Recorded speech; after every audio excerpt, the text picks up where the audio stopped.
Once I show this to you, I promise you, you're going to understand the numbers behind how individuals are making millions in real estate investing. We need leads. So the only way we get leads is by prospecting. We tend to try to do 5 to 7 touches in 5 to 7 days. In doing that, our hopes are that we're going to get engagement. All right. So this is the interaction between us and the prospect. The interaction between us and the prospect, meaning they reach out to you. And even if they say, I'm not interested, even if they say, something profane, at the end of the day, we want to know how many of our attempts or impressions made it to the said person that we're interested in talking to. Prospecting gets us leads, engagement gets us conversation, and more importantly, opportunities. So the next level is offers. When you're making an offer, it doesn't mean the monetary compensation has to be to their liking. Doesn't mean the terms have to be to their liking. Doesn't mean even the time frame has to be to their liking. A person does not have to give you permission to send them an offer. I get offers all the time on properties that I'm interested in, all right, or have an interest in. I didn't solicit those offers. Some people just send them out. So just know we're tracking the amount of offers that we get a chance to send out, because if you're not offering, you don't get an opportunity to do the next step, which is close. And closing is when we get the money. These are the tasks that we need to have happen. This is the workflow, so to speak, the A to Z transition of how to build the business. Now, there's no business without the numbers. They tend to call these KPIs. So these stand for key performance indicators. So in our theory, we like to prospect 500 people per month.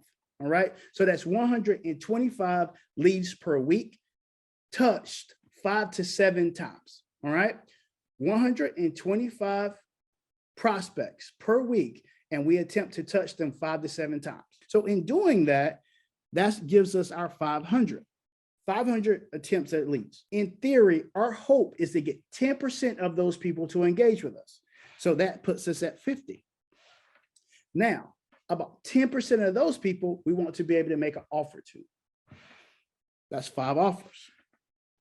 In theory, if you make offers based in reason and rationale, and you're targeting the right distress list, we look for a 20% close rate. 20%.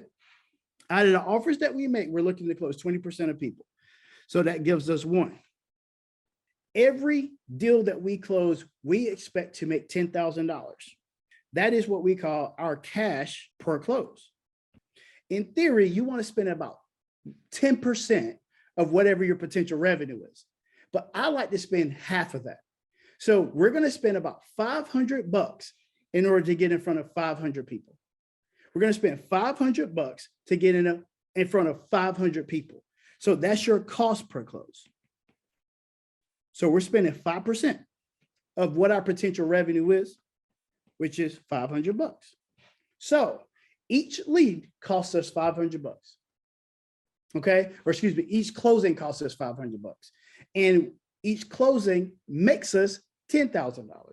Now, this is the beauty of how you build it out. This is how you scale it. So if we're looking at prospects and we're spending $500, that means we're spending $1 to prospect the person. $1 to prospect.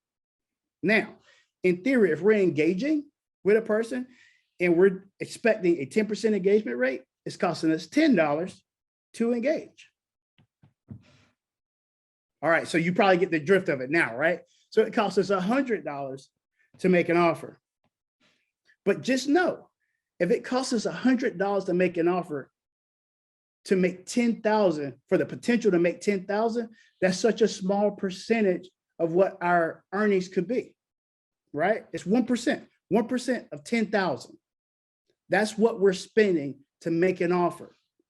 And lastly, our cost per close is $500.